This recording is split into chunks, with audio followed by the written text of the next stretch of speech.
Welcome to Great Detectives of Old Time Radio.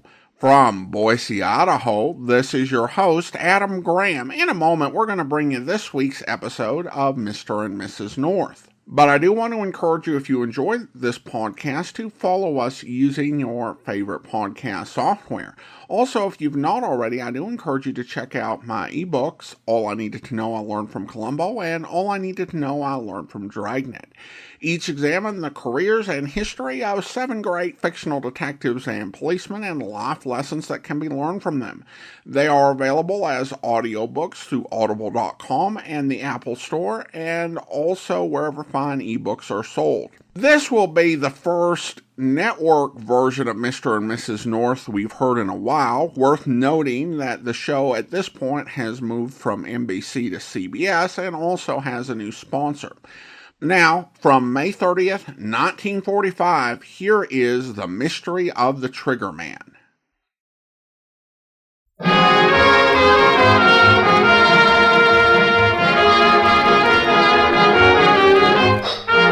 The Colgate-Palmolive Feet Company, makers of Halo Shampoo to glorify your hair and Palmolive Shave Creams for a smoother, more comfortable way to shave, bring you Mr. and Mrs. North, starring Alice Frost and Joseph Curtin.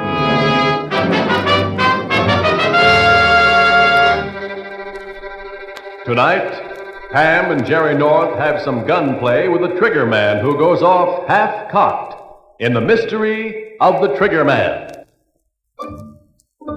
Halo, everybody, halo. Halo is the shampoo that glorifies your hair, so halo, everybody, halo. Soaping your hair with even finest liquid or cream shampoos hides its natural luster with dulling soap film.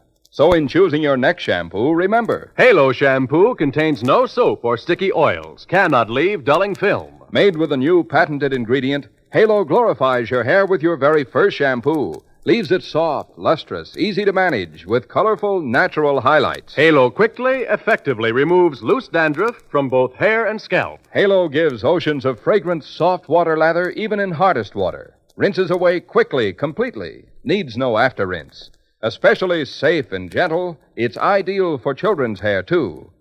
Get Halo at any drug or cosmetic counter. And remember, soaping dulls hair.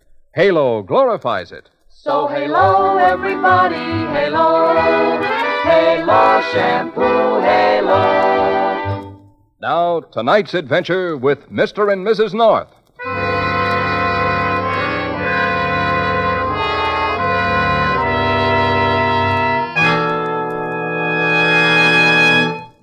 These hot summer nights, when the temperature in New York hovers around 80 and the humidity hovers around the temperature, it's easy to understand why the island of Manhattan was sold for $24. On a sweltering night like this one, the Norths would have sold it for less. But rather than complain about the weather, they've decided to go for a ride in their car. The only trouble is, Pamela hasn't quite remembered where she parked it. Keep looking, Jerry. It must be around here somewhere. Not necessarily, dear. The last time you lost the car, we found it in the garage. Well, it isn't there now. I distinctly remember parking it right on this street. Mm-hmm. Where? Between a gray Cadillac and a man with a dog. Of course, the dog may be gone, but the Cadillac should still be here. Well, let's not start looking for the Cadillac. We're having enough trouble finding our own car. There it is, Jerry. Sitting right in front of us all the... What's the matter, Pam? Don't look now, darling. That man over there is watching us. What man? That horrible-looking thug across the street. He looks like a gorilla. Where? All over. Quick, let's get in the car, Jerry, before he comes any closer. Hey, wait a minute, you two. Is he talking to us? He must be, dear. I don't see any other gorillas around. Kind of surprised to see me, ain't you? Oh, well, yes, in a way. We didn't think you'd be allowed out. Oh, I've been out for a long time now. 3 months. Out of what? The clink. I mean, Sing Sing. Gotta kind of watch my language, huh? My good man, would you mind telling us who you are and what you want? You mean you don't recollect me? I'm the guy you saved from the hot seat, Mr. North. What? I mean, the electric chair. Oh, for goodness sake, Big Mike! Yeah, that's it. Well, Big Mike.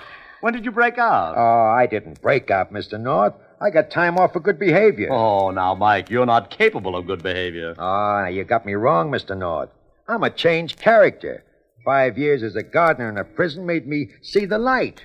What light? The light of kindness. The light that shines up from you at a magnolia in the early morning dew.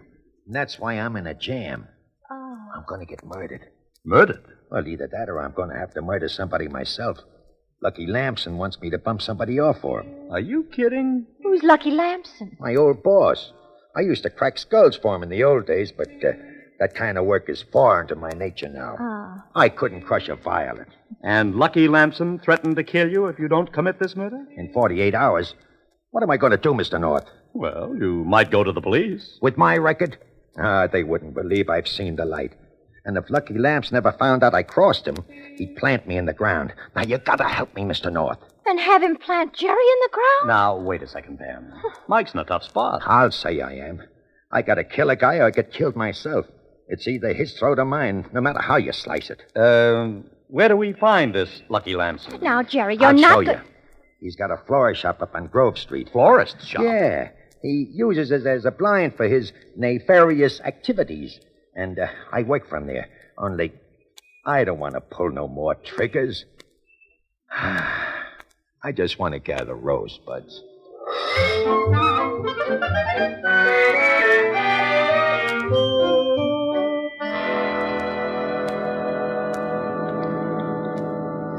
There it is, Mr. North. See? Lamson's Flower Shop. I don't like it, Jerry. I don't like the idea of trying to solve a murder before it's committed. You can't tell who's going to be the victim. Will you stop worrying, dear? Nothing's going to happen to her. Well, Of course not, Mrs. North. I'm the guy that's in trouble. Lucky Lamson's liable to cut my head off just for bringing you here. then what'll he do to us? Come on, darling. It's 3 against 1. I don't know that 3's enough, now that Mike's become a nature boy. Well, it don't matter anyway, Mrs. North.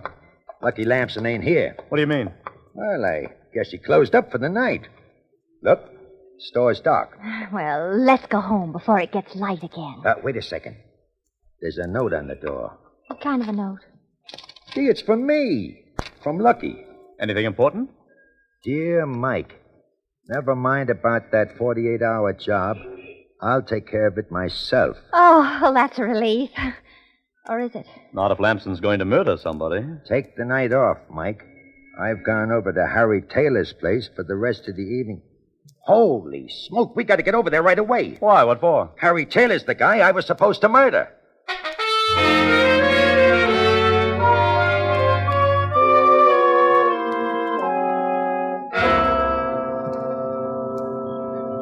Ring the bell, Mr. North. Quick. Maybe we can still save him. Are you sure this is the right house, Mike? Well, I don't know Harry Taylor, but this is the address Lucky Lamson gave me.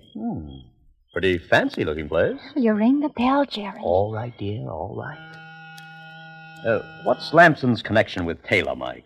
Why did you want him bumped off? I don't know, Mr. North. Mine's not the reason why I'm just told to pull a trigger. Yes? Who is it, please? It's Mr. and Mrs. North and Big Mike. Who are you? I'm the butler, madam. What is it you wish? Hey, look, let's not stand on any ceremony, Bud. We wish to see Mr. Taylor before he gets knocked off. When will he be back? I do not know, sir. I have not been advised. But this is a matter of life and death. Is Mr. Lamson in there? Nobody is here, madam. Oh, well, Lucky, don't do that. Nobody, huh? Who was that? Do you wish to leave your card, sir? No, we wish to see Mr. Taylor. Somebody's going to murder him. I'm sorry, sir. Mr. Taylor is not receiving anyone this evening. Not even murderers? No one. Just a minute. I thought you said Mr. Taylor wasn't in. Now you say he's not receiving anyone. Which is it? It's simply this, madam. We do not wish to be disturbed. Watch it, Pam. He's got a gun. And I assure you it's loaded, sir. Now, may I repeat? Mr. Taylor is not at home to anyone.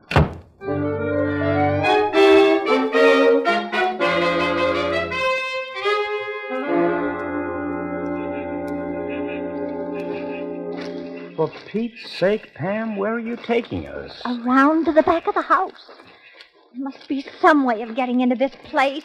You mean breaking and entering? Oh, that wouldn't be legal. Legal or not, they're murdering Mr. Taylor in there, and that butler's in on it. We've got to stop them. Now, take it easy, dear. We haven't any proof that they're murdering Mr. Taylor. Well, the least we can do is to find out what's going on. Here, give me a boost, Jerry. Maybe I can peek in one of those windows. It won't do much good with those blinds drawn. You won't see a thing. Well, then we've got to get into the house. Well, don't look at me, Mrs. North. I'm on parole. I know, Mike, but this is an emergency. And you could easily break into this house if you wanted to. You're an old second-story man. That part of my life is a closed book, Mrs. North. Well, couldn't you open it just a little? Just the first few pages. All you have to do is jimmy open that window up there, climb inside, and come around to the back door so you can let us in. If I did, I could never face another Petunia. The Petunias aren't looking, Mike. All right, Mr. North. But if anything happens to me, don't call the cops.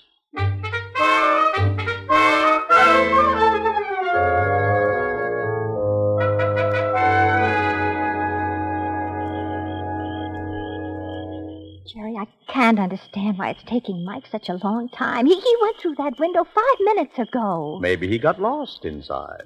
Lost or waylaid. If that butler ever got a hold of him, Wait a second, man.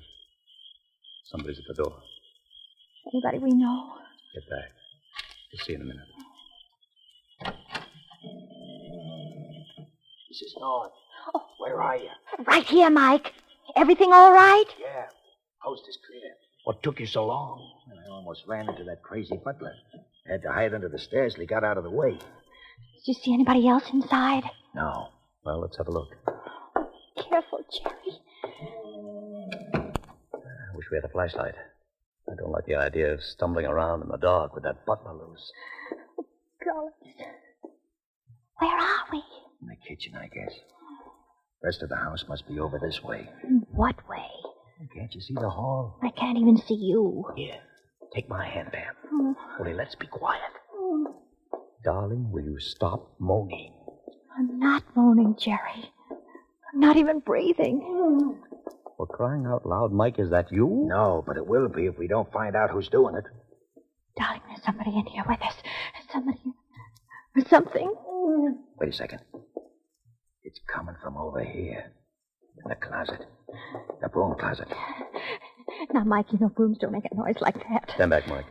I'll open the door. Jerry, it's a witch. Looks more like a woman to me. Quick, Mike, untie her hands. I'll get this gag out of her mouth.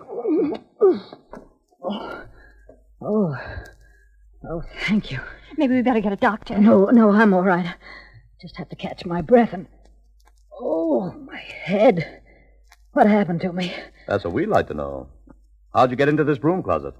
Who are you? Hey, it's Mrs. Lamson, Lucky Lamson's wife. Mike. What are you doing here, Mrs. Lamson? Well, I came over to see Mr. Taylor. And the butler let you in? The butler? Oh, yes. You see, I'm an old friend of Mr. Taylor's. You must be an old friend of the butler's, too, if he let you in. What do you mean by that? Who are these people, Mike? Mr. and Mrs. North. They're old friends of mine. Oh, they haven't any right to ask me a lot of silly questions. What do they want? We're only trying to help you, Mrs. Lamson. If you'll just tell us what happened. I don't know what happened. I was sitting in the living room with Mr. Taylor, and the lights went out. When I tried to turn them on again, someone hit me on the head. And that's all you remember? Yes. Well, we better find out what happened to Mr. Taylor. Wait a minute. Where are you going? Into the living room, if I can find it. Have you any objections? No. I'll show you the way. All right. Come on, Pam. Wait for me, Mr. North. I ain't going to be left behind. I don't know what you're afraid of, Mike. Who would want to hurt you? Nobody, I guess, but people can make mistakes in the dark, especially when... Hey, quick. Somebody turn on the lights. Mike, what's wrong? I just stumbled over something. Something that felt like a body. Mrs. Lamson, where's the light switch? Here. I've got it. Yes. It's a body, all right. With a knife sticking out of its back. Oh. Are you sure he's dead? I'm afraid so, Pam. I'm afraid we got here a little too late to save Mr. Taylor. Oh. Mr. Taylor? That ain't Mr. Taylor. What? It's my boss, Lucky Lamson.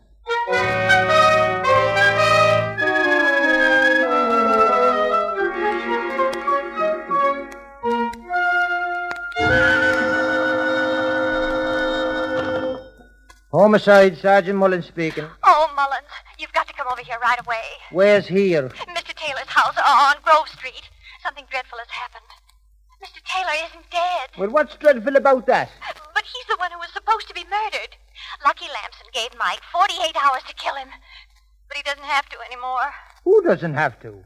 What are you talking about, Mrs. North? Mr. Taylor, Mullins. We came over here to prevent him from being murdered. Only he isn't home. At least we can't find him. Oh, but that's another thing. Wait. There can't be anything else, Mrs. North. You've said everything. Except that the butler wouldn't let us in.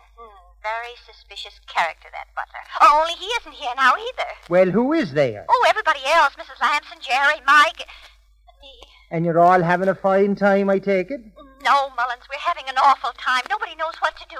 Well, now, this is all very interesting, Mrs. North, but I can't see what it has to do with me.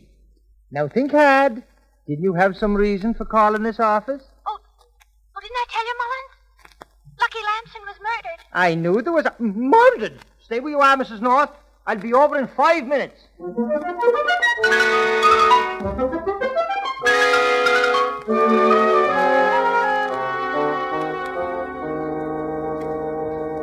Mullins will be here in a few minutes, Jerry. Have you found that butler yet? There isn't a sign of him, Pam. Or Mr. Taylor either. Maybe they were both in on this together.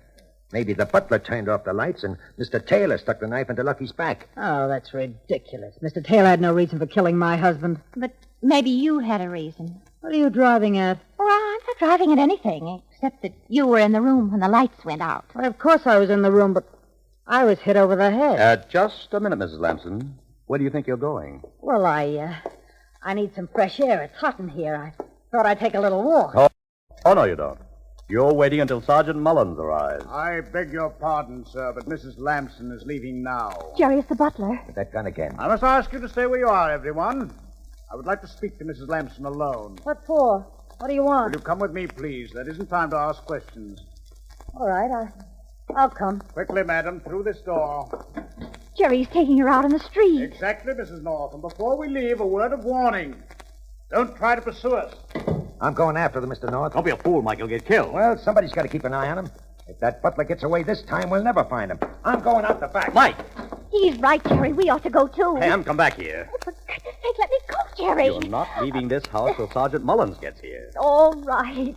You don't have to hold my arms. I'll have black and blue marks right through my sunburn. I'm sorry, darling, but black and blue marks are better than bullet holes. There's Mullins now. Hurry, Jerry. If we meet him outside, we can still keep track of Mike. What? Come on, darling. Don't be such a poke. Mullins! You! Mullins! What?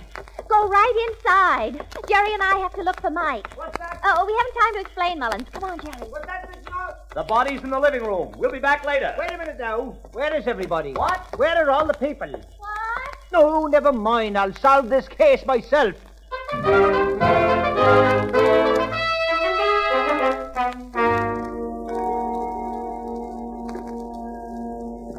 Oh, it's no use, Pam. We'll never find Mike just by wandering around the streets of New York. I haven't been wandering here. For the last 5 minutes, I've been following a deliberate course. What do you mean? There's a florist shop around the corner. Florist shop? Lamson's florist shop? Is that where you've been leading me? Why not? If we can't catch up with Mrs. Lamson, maybe we can head her off. Why, darling, what a brilliant... Uh-oh. What is it, Jerry? You may be a little late. That florist shop isn't dark anymore. There's a light on the inside. Then somebody is in there. Let's find out. See anybody? Not yet. Let's go in. Holy... What have they done to this place? Oh. It's upside down. Gollies. Why would anybody want to wreck a beautiful store like this? There's the answer. Where? That safe over there behind the palms. It's wide open. Careful, Jerry. Somebody may be back there. Not anymore. If I blew open this safe, got what he wanted, and left in a hurry. Mr. Taylor? Who knows? It might have been Mrs. Lamson or the butler. Watch it, Jerry. Somebody's coming. Yeah, back behind his case. The palms will hide us. Stop sticking me. Who is it? Somebody's in the store. See who it is. Yes. It's Mrs. Lamson. What's she doing? Going right for the safe. Looking for something, Mrs. Lamson? You frightened me. Don't try to run away again. You've been away long enough. Where have you been, Mrs. Lamson? And what happened to your friend, the butler? Honestly, I don't see why I have to answer your questions. Either you answer us or you answer the police. You're in this pretty deep right now, Mrs. Lamson. And if you don't start telling the truth... I am telling the truth. And you're not mixed up in this with the butler? No. What about Mr. Taylor? Why did your husband want to kill him? Well, I guess he might have been jealous or something. But he didn't have any reason to be. So that's it. You and Mr. Taylor were close friends. Close enough to make your husband want to kill him. And close enough to make you want to kill your husband. No. Oh, it makes awfully good sense, Mrs. Lamson. Either you or Mr. Taylor could have killed your husband to get him out of the way, so that you could go on with your love affair. That's a lie. I'm afraid you'll have to prove that to the police. All right, I'll go to the police. I'll go right now. Not so fast, Mrs. Lamson. If you don't mind, we'll go with you.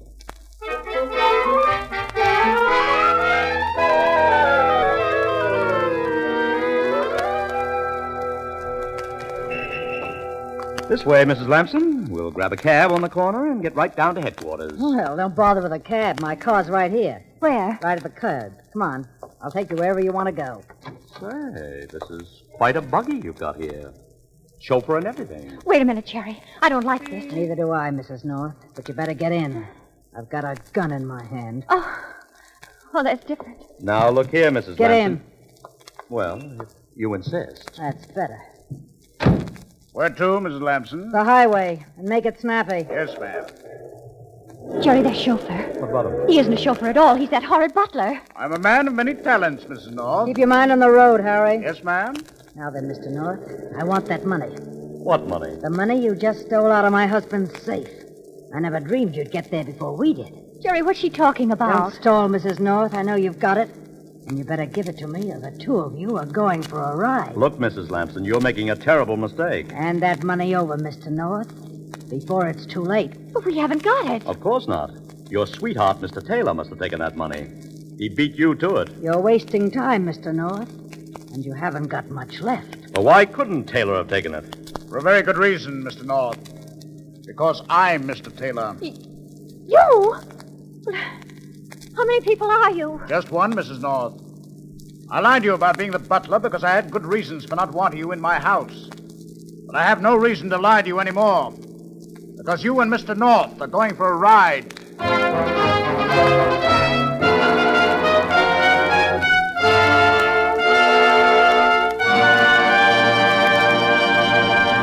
Well, it looks as if Pam and Jerry are going on a very unpleasant trip. And all they've got is a one-way ticket.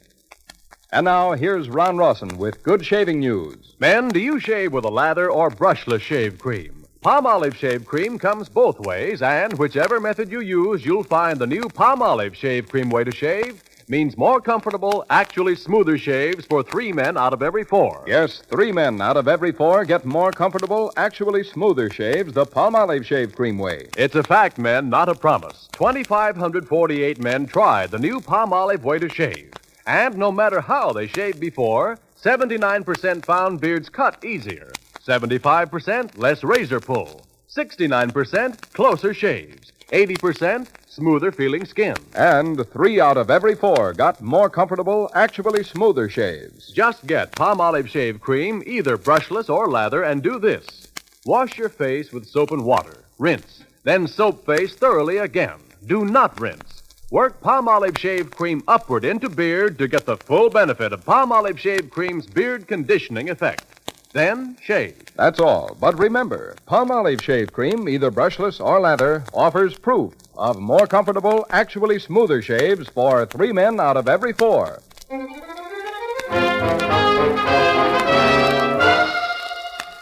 Now, back to Mr. and Mrs. North.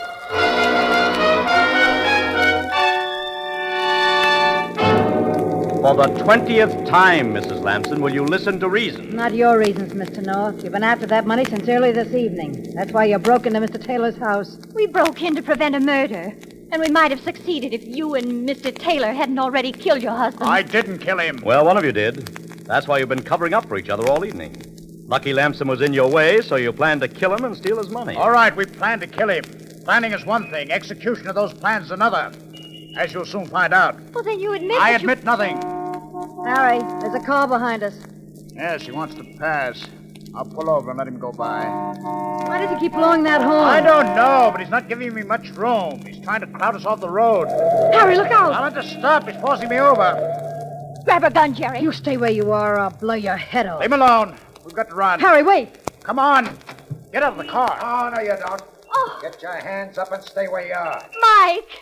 I figured it was about time to close in on the Mrs. North. Oh, Are you all right? well, we are now.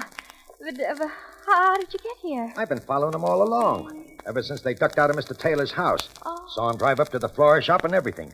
I was standing right down the block watching him. Then you must have seen us get into the car. You bet I did. I was a block behind you all the way. Now, what do you think you've proved by all this? Enough to send you to the chair, wise guy. You and Mrs. Lamson were in on the murder together.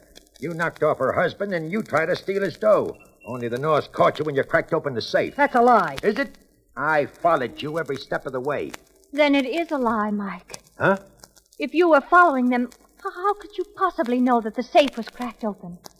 According to your story, you were a block behind them in your car. Well, I knew they were going to crack open the safe because, Because you cracked it open yourself before they got there. You weren't following them all the time, Mike. You took a few minutes off to steal the money. That's crazy, Mr. North. Stealing is against my principles. What about murder? Is that against your principles, too, Mike? Where do you get that stuff? I wouldn't murder a geranium. Naturally, geraniums haven't got any money. But Lucky Lamson had plenty of it. How much would you say it was, Mrs. Lamson? There was at least 30 grand in that safe. And half of it belonged to me. Only Lucky wouldn't hand it over. Then you did steal the money, Mike. I didn't steal nothing. It was my split for the jobs I'd done. And Lucky promised to give it to me as soon as I got out of stir. I mean prison. But he didn't give it to you, so you killed him to get revenge. Killed him? What are you talking about? I was with you when he was bumped off. Oh, you weren't with us all the time, Mike.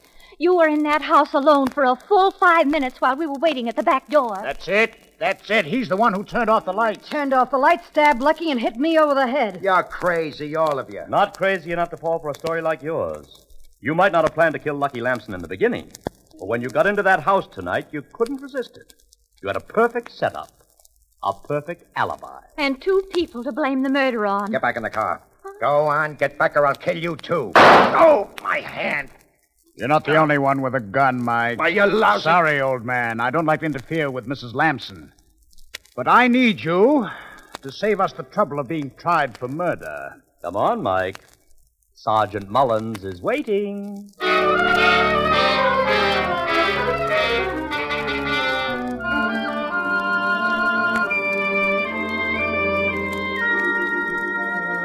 Pam, I know Mike will appreciate the sentiment, but isn't it a little silly to be looking through Mr. Lamson's flower shop for an appropriate wreath for him? Well, I'm not looking for a wreath, dear.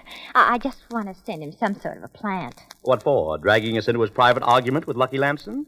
He just wanted us to frighten Lamson into splitting that money with him. What money? Oh, the money that was in that safe. Oh. Mike thought Lamson would get scared as soon as he saw us. Only it didn't work out that way. Well, let's not talk about the murder anymore, Jerry. Not with all these beautiful flowers around. Oh, look, darling. Wouldn't those roses look lovely in our living room? Now, don't get any ideas. Those roses are $15 a dozen. You haven't brought me any flowers since our 2nd anniversary. What about these geraniums? Aren't they gorgeous? At And these $12 a chrysanthemums. dozen? No. Don't be funny, dear. Here's a flower I like. $2.50 a dozen. And very pretty, too. All right, Jerry. I'll take the snapdragons. Are you happy now? Darling, I'm in clover.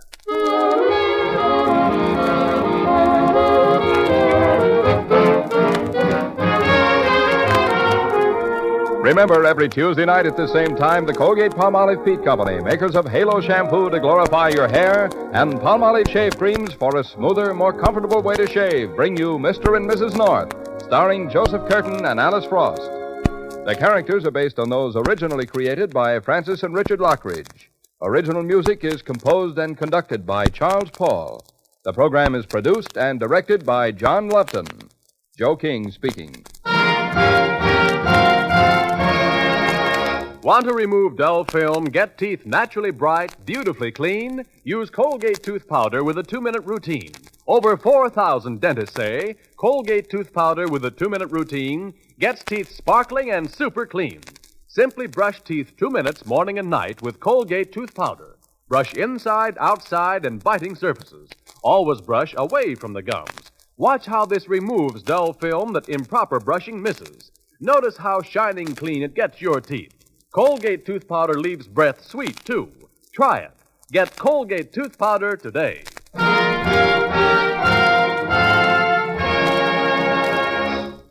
Be sure you join us again next Tuesday when Pam and Jerry North read between the lines of the newest murder at the Public Library in the mystery Murder is Stranger Than Fiction. This is CBS, where 99 million people gather every week, the Columbia Broadcasting System.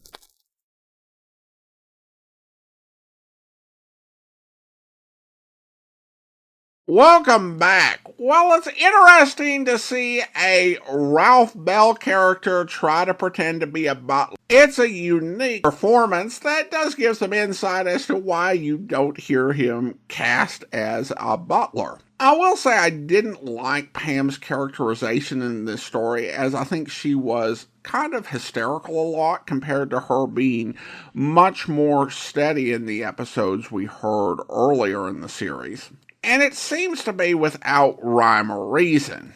About 2/3 of the series, she was just very, very nervous and afraid, and then about 1/3 of the episode, she was fine. Also, the flower prices seemed crazy. $15 for a dozen roses in 1945 would be $250 today. It makes me curious what was going on with flower prices in 1945, or if it was just the nature of the shop they were in. While the date I have for this episode is May 30th, 1945, I question whether that's the right date. The intro to the story sounds as if the story was released deeper into summer. Of course, May 30th isn't technically summer, though it's Memorial Day and can feel quite hot. The intro really evokes August, maybe late July, but not May. But it's the only information I have, but if it turns out to be wrong, I will not be surprised. Alright, well, listener comments and feedback. And we start with a comment that I have embarrassingly not been able to get to because it's been on Spotify, where comments have been appearing and disappearing, and if I don't get it done now, it's just going to be too late. But this goes back quite a ways to the Wilbur Wills matter.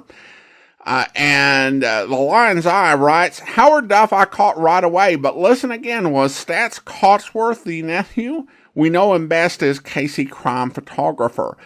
Well, thanks for the question. I'm not 100% certain. I could definitely hear that as a possibility, but there are certain actors who I can recognize without hesitation. Unfortunately, he's not one of them. Then we have an email from Derek who writes, first of all, I'm so sorry about your dad, but I'm so happy you get to spend time with him.